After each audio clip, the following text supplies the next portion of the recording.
M Kiran Pandey, faculty of Shiksha institute.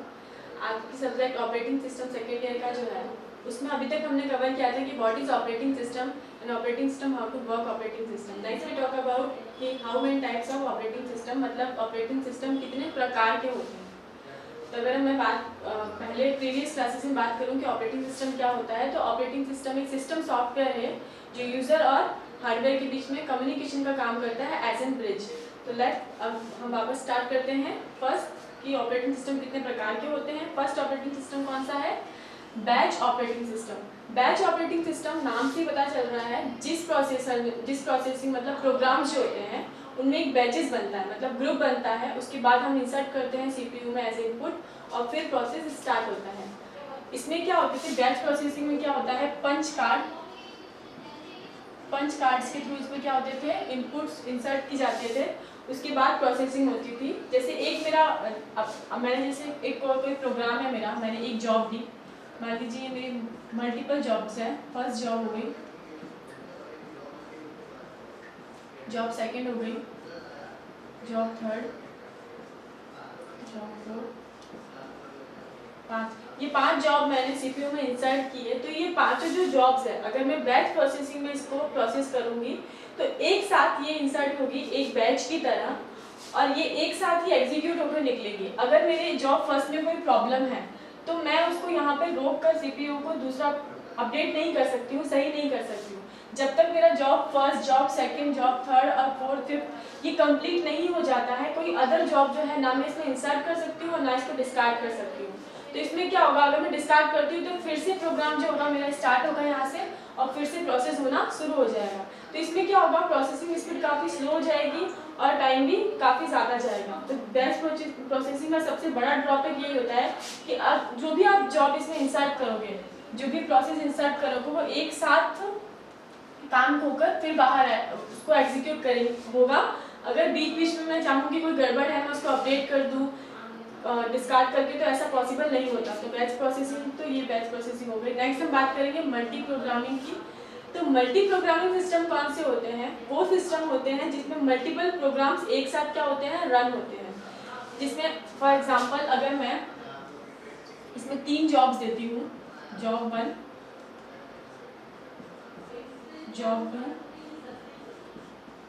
Job 3, तो इसमें क्या होगा, जब मेरा जॉब फर्स्ट काम कर रहा होगा, और वो सीपीयू से सब रिसोर्सेज लेने जाएगा, इनपुट आउटपुट, तब तक में सीपीयू जो है वो क्या होगा, वो वेट नहीं करेगा, वो फ्री नहीं बैठेगा। मतलब सीपीयू जो है वो मल्टी प्रोग्रामिंग में क्या होता है, आइडल नहीं होता है, वो वेट नहीं करता, वो अपना नेक्स्ट काम करेगा।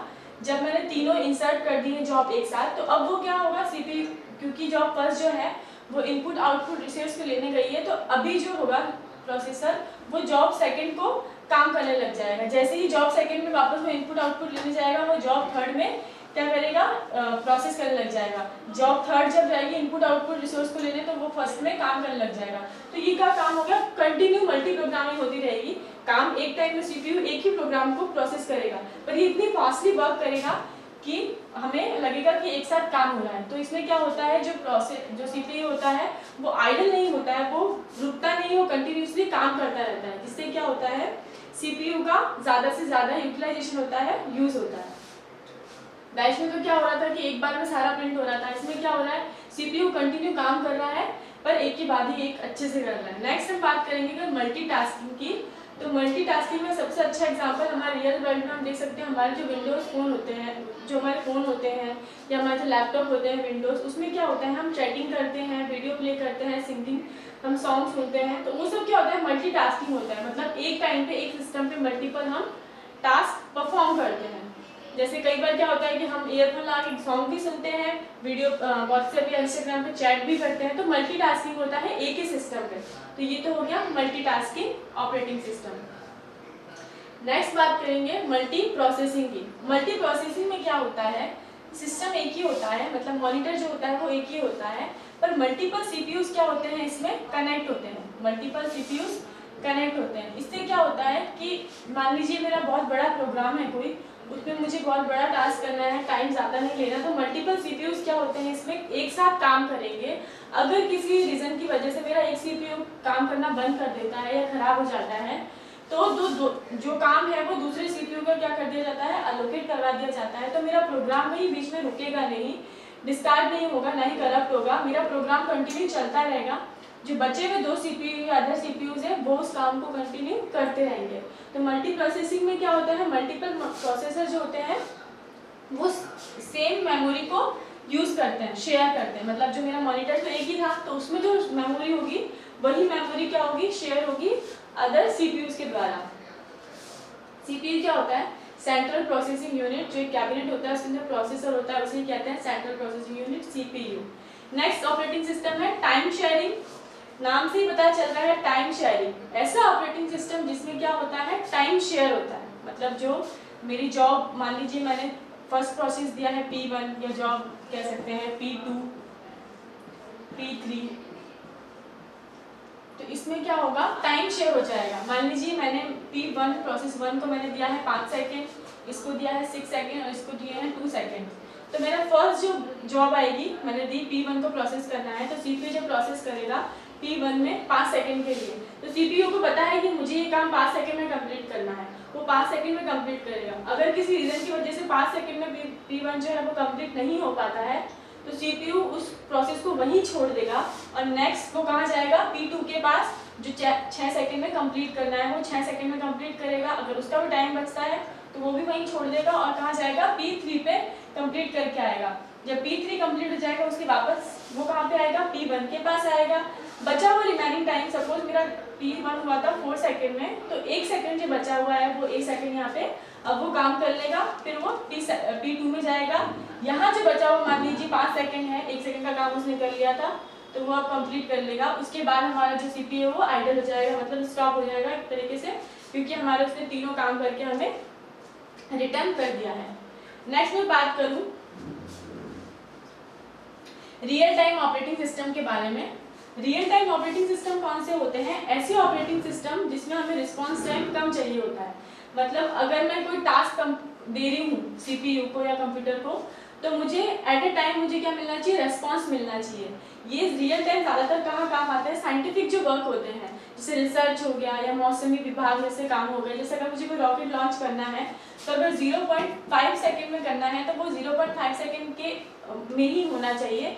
मतलब मेरा रेस्पॉन्स, मैं इनपुट दूँ और मुझे सडनली आउटपुट मिल जाए, तो वो क्या हो गया, रियल टाइम ऑपरेटिंग सिस्टम हो गया। रियल टाइम ऑपरेटिंग सिस्टम जो होते हैं वो 2 टाइप के होते हैं, हार्ड रियल टाइम और soft real time. Hard real time operating system जो होते हैं, हम कह सकते हैं कि बिल्कुल एक्यूरेट टाइम पे वर्क करते हैं। जैसे रॉकेट लॉन्च होना है 10:05 पे, तो वो 10:05 पे ही रॉकेट लॉन्च होगा।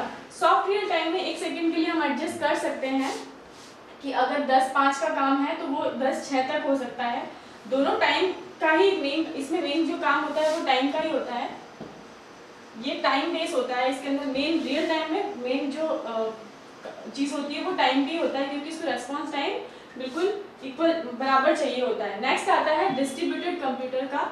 डिस्ट्रीब्यूटेड कंप्यूटर को हम डिटेल में अदर क्लास में पढ़ेंगे, अभी मैं आपको नॉर्मली बता देती हूँ क्योंकि इसका एक क्वेश्चन बनता है हर जगह डिस्ट्रीब्यूटेड सिस्टम का। डिस्ट्रीब्यूटेड सिस्टम क्या होते हैं, एक सिस्टम है, मान लीजिए server system, for example Facebook है। फेसबुक जो है उसका डेटा एक सर्वर पे सेव है, उसमें मल्टीपल इंटरनेट के द्वारा मल्टीपल जगह क्या हो रहे हैं, उसका यूज हो रहा है। जो भी है इनपुट आउटपुट, हमारे मैसेजेस जितने भी हैं वो डिस्ट्रीब्यूटेड में क्या हो रहे हैं, ऑल ओवर इंडिया में डिस्ट्रीब्यूट है। मतलब जो कंप्यूटर है छोटे छोटे, वो इंटरनेट की हेल्प से क्या हो रहे हैं, इनके जो मैसेजेस हैं, इनके जो इनपुट्स आउटपुट्स, स्टोरेज है जो इसका, वो सारी सर्विसेज अदर कंप्यूटर्स को भी मिल रही है। डिस्ट्रीब्यूट मतलब जो एक सर्वर सिस्टम है उसके बाद जो डिस्ट्रीब्यूट कर रहा है अपनी इंफॉर्मेशन को, रिसीव कर रहा है, सेंड कर रहा है, वो हो गया डिस्ट्रीब्यूटेड सिस्टम। क्लस्टर सिस्टम में क्या होता है, क्लस्टर सिस्टम भी डिस्ट्रीब्यूटेड सिस्टम जैसा ही होता है, बस डिफरेंस ये कह सकते हैं कि क्लस्टर सिस्टम जो होता है वो लैन लोकल एरिया नेटवर्क से कनेक्ट होता है। मतलब एक मान लीजिए आबू रोड सिटी है, तो आबू रोड में ही क्या होगा, जो सिस्टम्स होंगे वो कनेक्ट होंगे। आबू रोड के जो सर्वर है उस सिस्टम से क्या होगा, ये कनेक्ट होंगे अदर सिस्टम। मतलब लैन में जो कनेक्ट होंगे वो होंगे क्लस्टर, और अगर वैन में होंगे वाइड एरिया नेटवर्क, तो उसमें क्या होगा, वो डिस्ट्रीब्यूटेड। तो डिस्ट्रीब्यूटेड और क्लस्टर में माइनर डिफरेंस यही है कि जो डिस्ट्रीब्यूटेड होता है वो पूरे वर्ल्ड में अगर देखा जाए तो डिस्ट्रीब्यूट होते हैं उसकी सर्विसेज। जैसे फेसबुक हो गया, तो फेसबुक की सारी इन्फॉर्मेशन हम कहीं भी बैठे सर्विस को यूज़ कर सकते हैं। अगर कोई भी, जैसे मेरा फेसबुक नहीं चल रहा है तो मैं किसी और का फेसबुक मेरी वजह से बंद नहीं होगा, वो फेसबुक चलेगा ही। तो ये पूरे वर्ल्ड में क्या है, डिस्ट्रीब्यूटेड है। इन दोनों को हम डिस्ट्रीब्यूटेड सिस्टम को हम नेक्स्ट क्लास में डिटेल में समझेंगे। अभी के लिए मैं इतना ही रखती हूँ।